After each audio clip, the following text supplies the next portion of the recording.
warahmatullahi wabarakatuh. Pemirsa BIN Perjamin Jawa Timur, saat ini kami berada di gedung DPRD Kabupaten Jombang.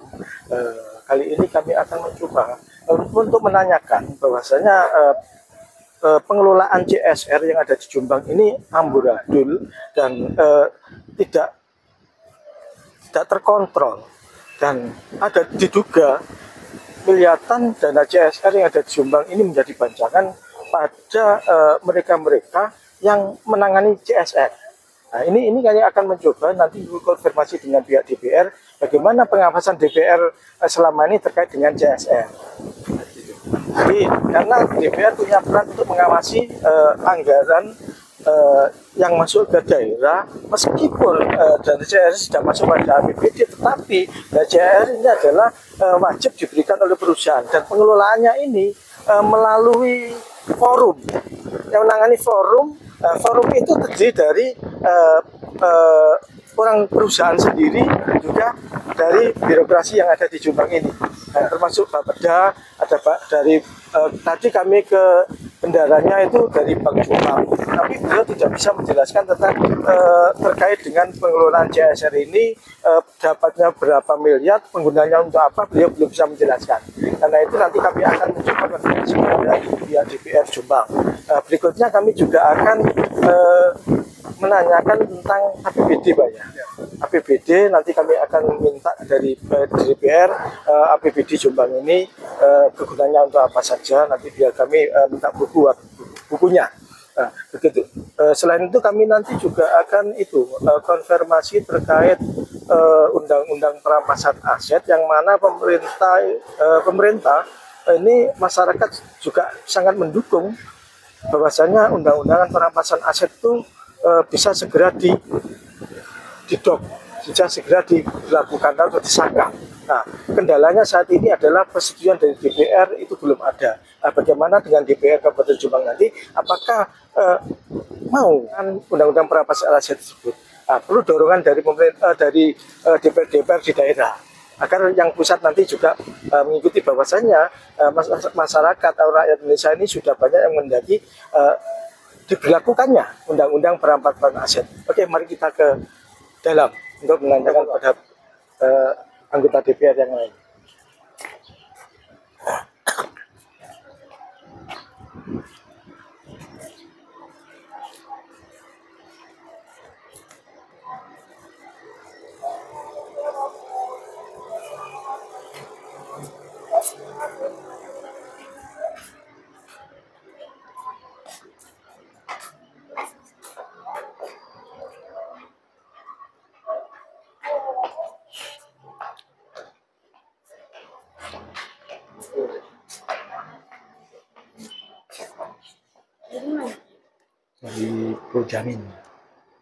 Dari Projamin. Ini aja sudah ada janji. Hah? Sudah ada janji. Belum. Tapi kasih tahu aja, nanti beliaunya sudah tahu. Projamin. Ya. Ya. Assalamualaikum warahmatullahi wabarakatuh. Waalaikumsalam. Pemirsa BIN Projamin Jawa Timur, kami saat ini berada di mana nih? Kafe. Ya, kafe. Kami saat ini bersama Gus Sentor. Beliaunya ini merupakan tokoh masyarakat di Jombang. Beliau juga sebagai anggota DPRD Kabupaten Jombang. Kebetulan beliaunya wakil ketua DPRD Kabupaten Jombang. Pemirsa, kali ini kami akan membahas beberapa hal terkait persoalan yang saat ini lagi booming, di mana saat ini masyarakat juga menghendaki adanya diberlakukannya ya undang-undang perampasan aset. Nanti kami akan berbincang dengan beliaunya. Namun sebelum itu kami juga akan minta pendapat dengan beliaunya terkait dengan CSR, Gus. Di mana CSR untuk Kabupaten Jombang yang kami ketahui itu dalam 1 tahun hingga 20 miliar, bahkan lebih dalam 1 tahun, Gus. Berdasarkan jumlah perusahaan? Ya, berdasarkan, kami pernah punya datanya 1 tahun. Nah, sekarang perusahaan mungkin tahun depan semakin banyak, pasti semakin bertambah. Namun persoalannya adalah Untuk CSR itu tidak masuk PAD, sebagai pelaksananya itu adalah forum, forum TJSL yang ada di Jombang. Nah, forum TJSL ini ketuanya dari Bank Jatim nggak salah ya. Kemudian ada dari Bapeda, kemudian ada dari Bank Jombang, Bank Jombang, Bank Mbak ada. Sekretarisnya BNI juga ada. Kemudian anggotanya itu juga dari perusahaan-perusahaan itu sendiri. Nah, di sini dalam pelaksanaan CSR itu ini tidak jelas. Pelaksanaannya itu, pengelolaannya itu ruwet. Kenapa? Kemarin kami coba konfirmasi, Gus. Ya. Terkait CSR itu. Kebetulan yang kami konfirmasi kemarin adalah bendara TJSL. Ya, forum TJSL. Pak siapa kemarin ya? Santoso. Pak Santoso, beliaunya itu bagian umum di Bank Jombang. Dia selaku bendara di forum TJSL. Ketika kami tanya berapa dana yang masuk ke CSR untuk dikelola pada tahun 2024, tapi beliaunya mengatakan tidak tahu berapa jumlahnya dan beliau mengatakan tidak pernah dilalui uang. Ya, forum ini hanya menerima laporan dari masing-masing perusahaan yang sudah melaksanakan itu. Dan kami juga menemukan persoalan terkait dengan dampak lingkungan, dampak dari limbah. Waktu itu dari perusahaan Jedang, itu seberang Jedang itu ada satu desa, itu dusun di dusun itu semua masyarakat terdampak. Pada malam hari jam 2 itu kan Jedang dibuang di tengah Sungai Berantas. Nah, kemudian ada masyarakat yang pingsan karena limbah dari Jedang. Buang ke Sungai Berantas. Iya. Malam-malam. Jam 2 malam. Kami sudah ke lingkungan hidup tapi tidak ada tindakan apapun dan masyarakat hingga sekarang juga tidak ada penanganan serta tidak dapat dana dari CSR tersebut. Artinya CSR ini tidak menyentuh ke masyarakat tersebut. Nah, di sini kami minta pendapat, Gus. Dengan selaku anggota Dewan, selaku anggota DPR, karena ini adalah keluhan masyarakat dan kemudian di Jombang CSR ini tidak jelas. Nah, bagaimana supaya berikutnya ini penanganan CSR itu sesuai dengan harapan masyarakat tentunya. Jadi yang pertama kita harus mengkaji secara hukum sejauh mana CSR itu diperuntukkan untuk masyarakat dari sisi hukum. Artinya kita berharap meskipun ada TJSR dan lain sebagainya, yang kita butuhkan kan transparansi. Selama ini memang saya akui, kita juga sering bertanya-tanya, banyak perusahaan di Jombang, tapi kita sendiri tidak tahu persis berapa CSR yang dikeluarkan oleh pihak perusahaan. Kita juga pernah mendengar, artinya perusahaan sudah kita berikan ke masyarakat, sudah kita berikan melalui kepala desa. Kita nggak akan menyebut kepala desa itu siapa, tapi yang jelas itu sering yang digaungkan oleh perusahaan. Malah kadang-kadang ke Karang Taruna, ya kan? Atau mungkin bisa jadi perusahaan di Kelapa, Idul Fitri, ya kan? Ada sedikit banyak bantuan kepada masyarakat yang memang itu berdasarkan dari CSR. Tapi kan kita nggak tahu persis berapa dana CSR yang memang dibutuhkan untuk masyarakat. Yang dibutuhkan saat ini ada transparansi.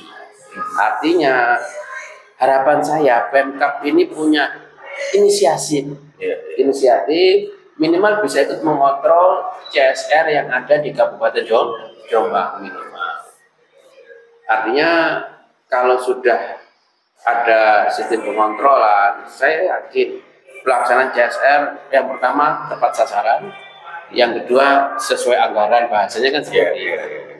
Tapi memang saya melihatnya di Kabupaten Jombang sampai sudah lama kayaknya itu ya. Sudah lama CSR kita nggak jelas itu. Sejak dulu gitu. Sejak dulu seperti itu. Sejak dulu. Malah sekarang lagi isu isu dana CSR digunakan untuk kampanye. Nah, bahaya ini. saya bilang isu. Iya, Ya karena belum tentu benar. Dan juga belum tentu salah. Iya kan? Yang lagi rame hot di Jombang sekarang, lagi ngetren, lagi muncul di grup WA, itu dana CSR digunakan untuk kampanye. Nah, itu Terus gini, memang untuk masyarakat. Iya. Tapi kan bukan masyarakat sekitar. sasarannya yang nggak pas, penggunaannya yang nggak pas. Makanya saya berharap jujur saja. Sebenarnya kalau kita CSR ini kita kelola dengan baik, masyarakat pasti akan sejahtera. Cuman belum apa-apa, ya mohon maaf, ada oknum yang menabrakkan masyarakat dengan eksekutif. Kalau Pemkab yang ngurusi atau apa, kadang-kadang kan benturan dengan masyarakat yang di bawah. Nah ini yang kadang-kadang butuh apa ya, butuh banyak pertimbangan. Bagaimana itu untuk ngurus CSR? Kita mungkin bisa jadi akan belajar dari daerah-daerah lain. Artinya kita coba, ada nggak daerah lain yang memang pengelolaan CSR-nya bagus atau apa? Tidak ada salahnya kita nggak suka ke daerah lain untuk masalah CSR. Tapi setidaknya kan gini, Bos. Kalau dana CSR itu ada forum atau peran serta dari pemerintah daerah untuk menyampaikan program itu ke masyarakat, setidaknya kalau itu tidak melibatkan langsung perusahaan dalam proses untuk menyalurkan, ini pengawasannya lebih mudah, kan gitu. Nah, kalau masing-masing perusahaan menyalurkan sendiri-sendiri, kemudian membuat laporan ke forum, bagaimana pengawasannya? Kan nggak bisa. Nah, tentunya masyarakat menghendaki ada peran dari pemerintah daerah dalam tanda kutip pengelolaan CSR ini supaya pengawasannya itu bisa terkontrol. Nah, itu yang supaya apa? Supaya nggak seperti saat ini beberapa tahun itu nggak jelas penggunaannya. Kemudian ada forum nggak jalan, kan percuma. Gitu. Nah, sementara masyarakat yang seharusnya berhak untuk mendapatkan dana CSR atas dampak limbah yang dirasakan masyarakat nggak dapat apa-apa. Ini kan jadinya kan lucu kan gitu. Ini gimana? Kalau saya begini aja, kita butuh bantuan teman-teman. Minimal apapun itu kan harus ada bukti. Kita kan nggak bisa mereka-reka. Dan ini bisa jadi nanti akan dibahas di tingkat DPRD ya, sesuai komisi yang memang bidangnya CSR. Itu kan bisa jadi masyarakat istilahnya itu membahas ini sharing dengan DPRD, biar nanti DPRD bisa menyikapi untuk menyampaikan kepada pemerintah daerah. Saya punya saran seperti itu. Jadi minimal dari teman-teman masyarakat yang merasakan kurang transparan, kurang jelas CSR itu apa, nah ini butuh saya. Jadi ada beberapa tokoh masyarakat yang memang membahas tentang CSR, bahasa seperti itu, sharing dengan DPRD. Nah, kalau nanti ada lebih sharing, saya yakin DPRD kan pasti akan komunikasi dengan pemerintah daerah. Mungkin ada laporan untuk masyarakat. Kalau cuma sekedar person ya paling kita cuma bisa diskusi, ya kan? Belum tentu bisa menyelesaikan masalah. Nah harapan saya nanti, tapi kita butuh bukti. Artinya jangan sampai kita hearing ke DPRD, jangan nggak bawa bukti, repot kita nanti. Buktinya mana? Bukti dalam tanda kutip masyarakat sekitar perusahaan itu tidak merasakan istilah CSR dari suatu perusahaan dengan keberadaan perusahaan tersebut. Itu yang. Tapi kan dari pengelolaan yang saat ini tidak jelas, itu juga sudah bisa dijadikan suatu acuan. Ya. Acuan untuk DPR. Harapan saya juga DPR ini juga proaktif, misalnya komisi yang masalah CSR. Dibahas. Tapi kan minimal kalau ada laporan masyarakat lebih enjoy gitu loh. Jadi artinya sekali pembahasan itu semuanya luruh, tidak terpotong-potong. Artinya ada memang masyarakat sekitar perusahaan yang belum merasakan CSR dari suatu perusahaan tersebut. Ini udah seperti itu, ya kan? Yang kedua, nanti kan ditambah lagi, artinya ternyata pengelolaan dana CSR ini tidak bisa dikontrol oleh pemerintah daerah. Kenapa tidak bisa dikontrol? Sampai sekarang tidak jelas. Transparansi berapa persennya sudah ke masyarakat tidak jelas. Malah ada oknum, saya bicara oknum, kita sudah CSR, kita sudah melalui desa, sudah melalui, tapi kan kita nggak tahu persis berapa yang digelontorkan kepada desa. Itu soal sistem. Artinya kalau tahun selatan itu kan soal sistem. Kalau hanya yang melakukan itu adalah dari mana tanpa kontrol DPR tadi. Karena itu sistem itu harus salah satunya apa? Bahwa CSR itu harus bisa diatur sampai PAD. Itu berarti keterlibatan Pemerintah daerah. Ya. Kontrolnya gampang ketika DPR terlibat dalam sebuah negara. Ini kan enggak. Pemerintah daerah dan juga. Sehingga kontrol DPR tidak mungkin. Kalau di PAD kan regulasi dibuat sebutnya kan bisa. Ya kan? Nah, meskipun belum ada regulasi, dampak itu kan dari segi kewenangan DPR di sana. Ya, pertanyaannya sederhana, apa selama ini DPR nggak mau? Kan? Apa misalnya komisi yang terkait dengan kesehatan? Apa enggak? Apakah tidak ada kewenangan? Kenapa tidak? Karena ini juga terkait dengan kesehatan masyarakat. Kalau menurut kami, prediksi kami, kita sangat menyaksikan dalam pelaksanaan CSR yang sudah berlangsung, sudah berlangsung, dan kami berharap untuk tahun berikutnya nanti ada suatu perubahan. Karena regulasi yang sudah berjalan itu kalau menurut kami memang disengaja dibuat. CSR itu sengaja dibabancakan oleh mereka yang punya. Kalau menurut kami Gus ya, kita ingin dari DPR itu selain bisa kontrol selama beberapa tahun, apakah fakta-fakta itu ada nanti kita bahas. Kalau DPR untuk mengontrol kan tidak. Dan kemarin pertanyaannya kan juga kepada DPR. Kebetulan disebutkan pimpinan, apakah tidak ada kontrol dari DPR? Kalau bicara apakah tidak ada kontrol, saya jujur saja, saya masih baru jadi pimpinan. Sebelumnya saya ada di Komisi D. Ya memang legislatornya kesejahteraan masyarakat.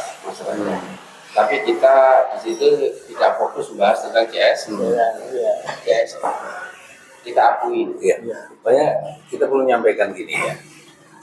Saya kaget gitu. Matur nuwun ini teman-teman podcast ini Bu Sentot bisa hadir di podcast kita, gitu kan. Ini satu nafas baru, satu nuansa baru, satu semangat baru, gitu kan. Apalagi terkait dengan topik yang sekarang lagi booming di Jombang, gitu kan. Nah, sebuah fakta yang membuat kita sangat-sangat terkejut adalah ketika kita mendatangi seorang bendahara CSR yang mengatakan bahwa dia tidak tahu uang itu di mana, dia hanya laporan saja. Ketika kita balik tanya, loh kalau begitu fungsi kebendaharaannya itu apa? Yang gitu kan kita balik tanya itu, beliaunya tidak bisa menjawab. Nah itu satu fakta. Kemudian lagi misalkan perusahaan itu mengeluarkan untuk masyarakat, untuk lingkungan, untuk Karang Taruna dan segala macam. Nah ada sebuah fakta bahwa ketika kita menelusuri tadi ada temuan masyarakat di sekitar Samsung, ya kan, Jedang Samsung itu awal 3 menit lagi 10:30 terkena limbah, ya kan? Ternyata terdampak, ya kan? Ternyata masyarakat belum mendapatkan dana. Itu kan satu fakta. Ironis ya. Itu ironis. Itu satu fakta. kita sangat sama Iya. Ada ketidakterlibatan DPR fungsi legislasinya. Iya, terus lagi begini. Ketika tadi misalkan perusahaan sudah beralasan dia mengeluarkan untuk masyarakat, ternyata kita tahu nih, kita mengantongi beberapa fakta bahwa ternyata masyarakat di sekitarnya juga belum mendapatkan kok. Terus misalkan begini, pernah juga Pak Khalid cerita, ketika mengajukan ke CLZDAM masyarakat sekitarnya, pihak CLZDAM mengatakan, loh Mas sudah ada di Pemkab itu, jadi saling dilempar-lempar. Gitu, itu beberapa fakta yang sempat kami temukan mungkin dalam 1 bulan terakhir. Tahu apa kan ya, gitu. menangani. Kemudian yang lebih tercengang lagi, di sini ada forum tanggung jawab sosial lingkungan TJSL, dan di situ ada bendahara. Logikanya semua perusahaan yang ada di Jombang ini, tentang aturannya itu berapa persen dari laba dia, ya kan sesuai dengan aturannya, dikumpulkan forum ini, mengumpul di bendahara, sehingga distribusinya melalui forum ini berdasarkan proposal yang masuk, usulan-usulan masyarakat yang masuk. Bahkan gini, Tapi ternyata tidak. Jadi forum ini tidak berfungsi. Enggak fungsi. Bahkan kami dapat informasi waktu itu kan ya, mengatakan ada beberapa perusahaan yang tidak membayar, dan itu tidak ada sanksi apapun. Dan gitu. Ini kan menunjukkan bahwasanya CSR di Jombang ini tidak terkelola dengan baik. Kalau ada perusahaan yang punya kewajiban kemudian dia tidak mengeluarkan biaya CSR atau membayar dana CSR sesuai ketentuan undang-undang yang ada, dan tidak ada sanksi apapun, ini kan berarti dalam pengelolaan sudah nggak jelas. Tapi gini aja, kalau bicara soal CSR di Jombang ini nggak ada selesainya, nggak ada selesainya kecuali nanti ada perbaikan. Kita akan mencoba hal ini, persoalan ini nanti bisa dibahas oleh eksekutif bersama legislatif sehingga dalam pengelolaannya lebih jelas. Dan kami akan terus mencari informasi, Gus. Untuk CSR ini nanti kami akan coba bedah, kami juga akan ke ketua CSR. Sebenarnya bagaimana dengan data-data itu nanti kami akan bisa bicara yang konkret. Kan gitu ya, dengan data itu. Kalau memang mereka selingkuhan kemudian tidak ada etikat baik untuk memperbaiki, kami punya hak juga untuk melaporkan, gitu. Karena itu kepentingan. Jadi yang perlu saya sampaikan, terima kasih kepada Bin Proyacon. Jadi harapan saya diskusi kita malam ini segera bisa ditindaklanjuti oleh instansi terkait. Saya pun juga akan menyampaikan ini kepada pimpinan. Semoga ini bisa ditindaklanjuti untuk dibahas di tingkat komisi. Artinya saat ini yang dibutuhkan adalah pengontrolan. Ya kan? Sehingga masyarakat tahu masalah transparansi penggunaan CSR perusahaan yang ada di lingkungannya. Di Jombang. Apalagi ke depan ini semakin besar, perusahaan di Jombang semakin banyak. Sebenarnya kalau kita bicara CSR besar sekali ya. Cuman makanya saya juga butuh masukan dari Bin Projamnya. Artinya ada nggak daerah lain, kabupaten lain yang bisa kita minta ilmunya? Nanti kita coba dibandingkan saat kunjungan kerja, apa kan bisa langsung cover. Itu ya. Karena daerah lain tidak semerawut di Jombang.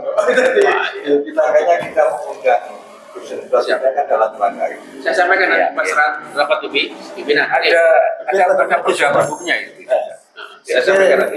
Untuk CSR sampai sini ya, dibahas nggak ada selesainya. Yang penting kita ingin perbaikan ke depan bisa ditata yang lebih baik. Ya, untuk masyarakat.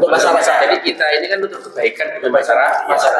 Artinya benar-benar nyampe ke masyarakat di sekitar perusahaan. Yang kedua bisa membantu pemerintah Kabupaten Jombang dalam mensejahterakan masyarakat Jombang. Bisa jadi dengan infrastruktur, sarana, Terus ini Gus, ini lain persoalan. Ini kebetulan dengan anggota DPR di Kabupaten Jombang, dengan juga wakil ketua sekarang ya. Saat ini pemerintah dan rakyat Indonesia, itu mengendaki untuk mengatasi persoalan korupsi di Indonesia yang semakin tahun tapi semakin merajalela. Dan ini sepertinya kan sulit diatasi, sulit diasah ya. Ini mohon maaf, hampir semua lini, semua lembaga, semua instansi di situ ada koruptor, ada korupsi. Yang tentunya ini sangat-sangat merugikan masyarakat, sangat merugikan rakyat. Sehingga Indonesia ini tidak bisa maju karena koruptor. Di sini beberapa tahun yang lalu, mulai tahun 2010 ya, itu pemerintah sudah mengajukan agar untuk mengatasi korupsi di Indonesia supaya disahkannya undang-undang perampasan aset. Tapi hingga saat ini belum kelar. Dan ironisnya Gus, kendalanya ini malah di DPR pusat. Nah, kami ingin Gus Sentot bisa memberikan satu statement. Setuju nggak sih dengan selaku anggota DPR ini, kemudian pemerintah eksekutif, ya kan? Ini dengan legislatif tentunya mengesahkan undang-undang perampasan aset untuk koruptor ini. Saya nggak akan bicara kelembagaan, ya kan? Karena kelembagaan ini kan kebersamaan. Anggap aja sekarang saya bagi wakil rakyat. Bukan karena saya duduk di DPR. Secara pribadi aja saya.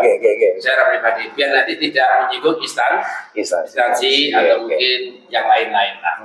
Saya secara pribadi sebagai warga negara setuju adanya perampasan aset. Karena kita tahu dan kita menyadari dan ini terjadi di lapangan. Setiap kali ada kasus korupsi atau apa, ini nilai yang tersita bahasanya kan begitu. Nilai kecil sekali dengan jumlah total korupsi yang dilakukan. Atau mungkin saking apa ya? Yang anggap aja yang kemarin ramai masalah kasus pencucian uang. Kita menyadari hal itu.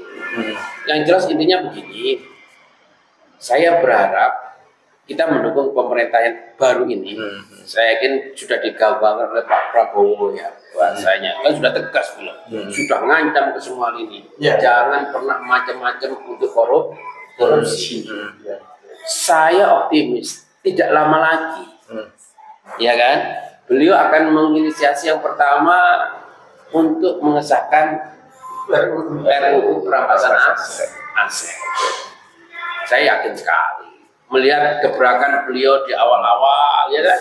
Melihat gebrakan beliau. Yang jelas sebagai masyarakat, saya setuju RUU perampasan dengan catatan, artinya ini untuk kebaikan bersama.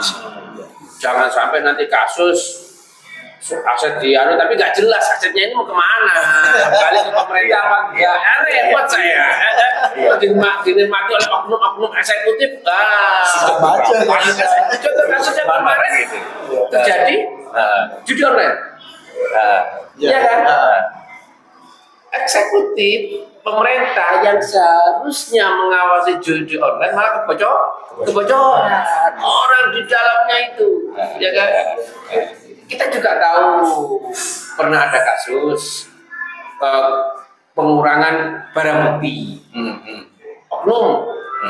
Kita nggak menepis hal itu. Di pihak oknum kepolisian kah atau apa, penyitaan barang bukti aja kadang-kadang. Kan sempat pernah ada kasusnya ketahuan juga kan, yang di Sumatera itu, barang bukti hilang atau berkurang, ya kan? Nah, kalau toh nanti RU ada perampasan aset, saya berharap semua ini diperbaiki. Artinya jangan sampai bisa jadi orang nggak setuju karena takutnya nanti dinikmati oleh oknum-oknum tertentu. Sudah dirampas. Ya kan? Bisa jadi itu yang bikin alasan orang nggak percaya.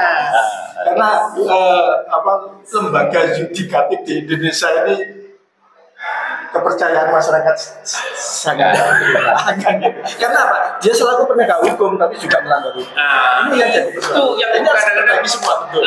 Semua ini. Saya yakin masyarakat atau DPR pasti akan setuju itu dengan catatan semuanya diperbaiki. Jangan sampai karena suatu keputusan ternyata menguntungkan salah satu oknum.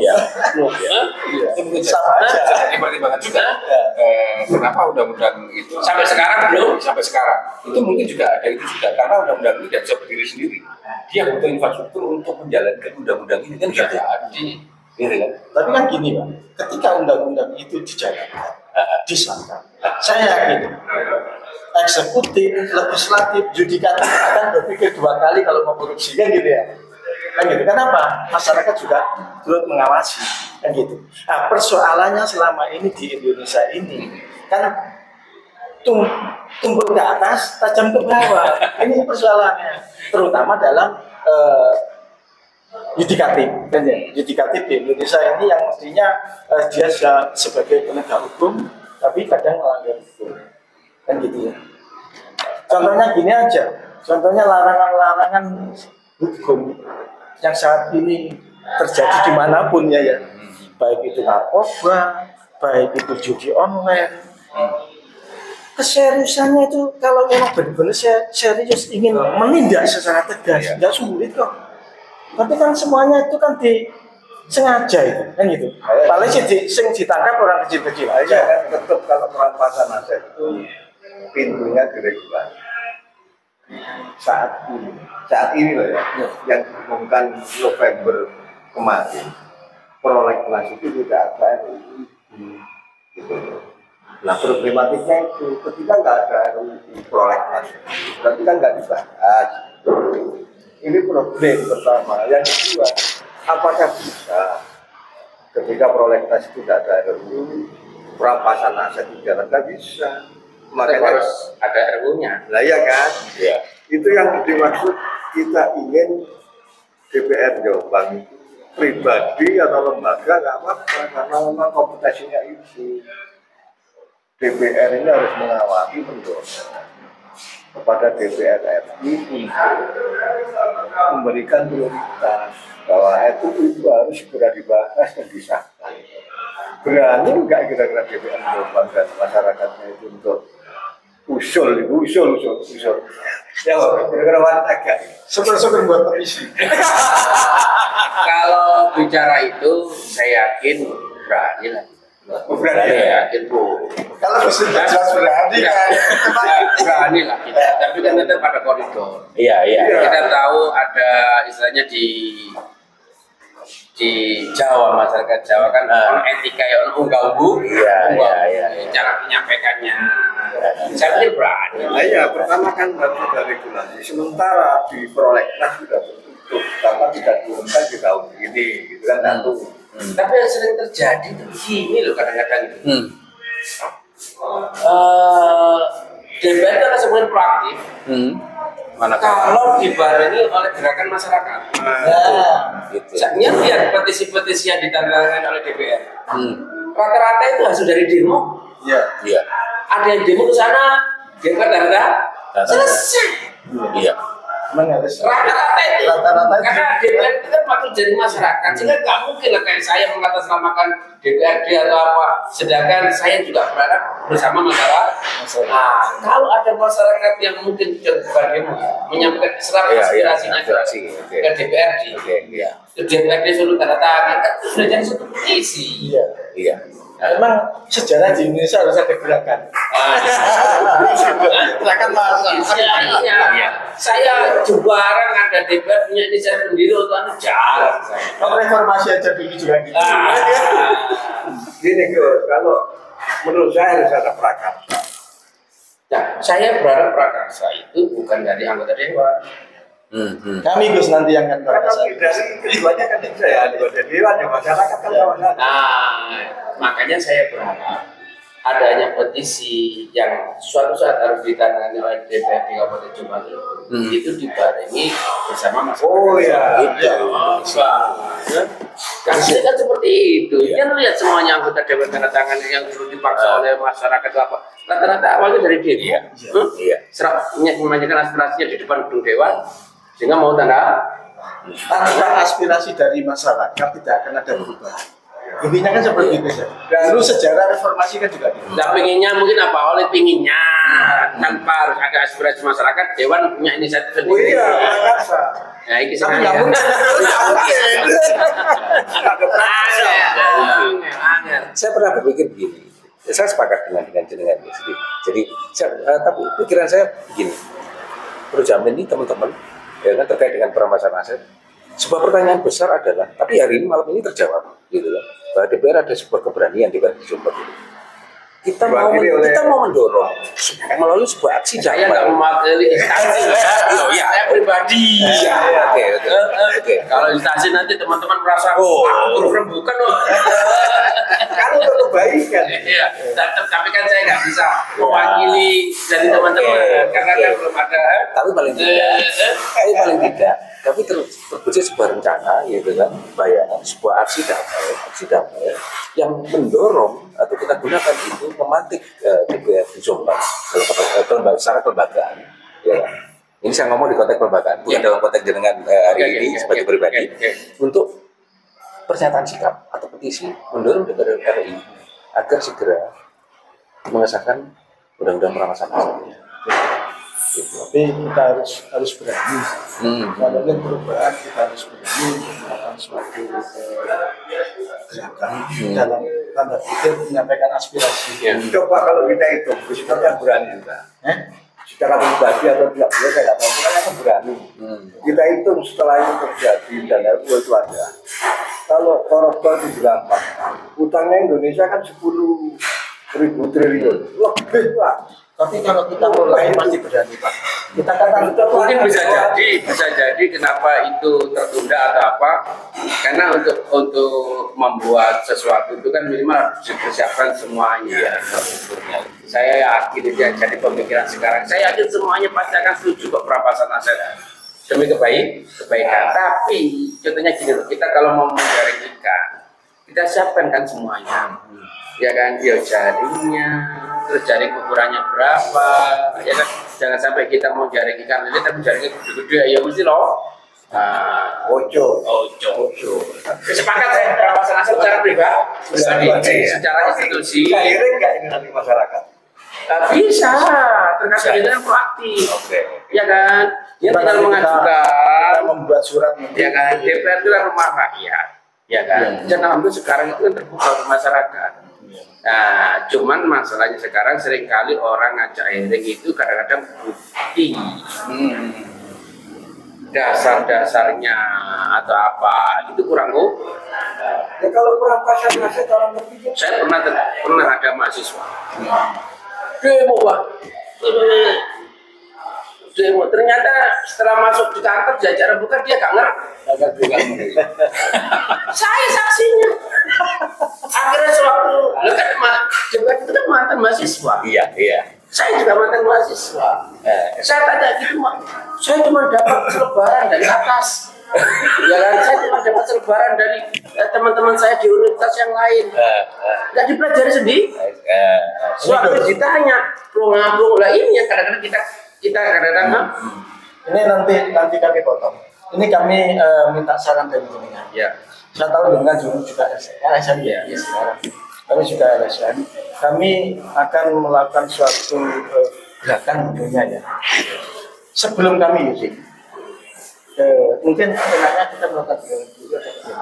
Jadi ini, jangan bisa kalau atas sama LSM langsung aja ini. Nggak ada masalah, itu tidak harus dengan gerak. Ya kan? Tapi kan ada koridornya kan. Ada orang kalau mau hearing kan ingin tahu kan harus ada apa namanya? Ya minimal DPR dikasih tahu lah. Iya. Jadi hearingnya karena apa? Persoalan. SOP-nya. Artinya minimal jangan sudah ngasih panduan kepada DPRD yang jangan hearing kan ini seperti apa? Iya.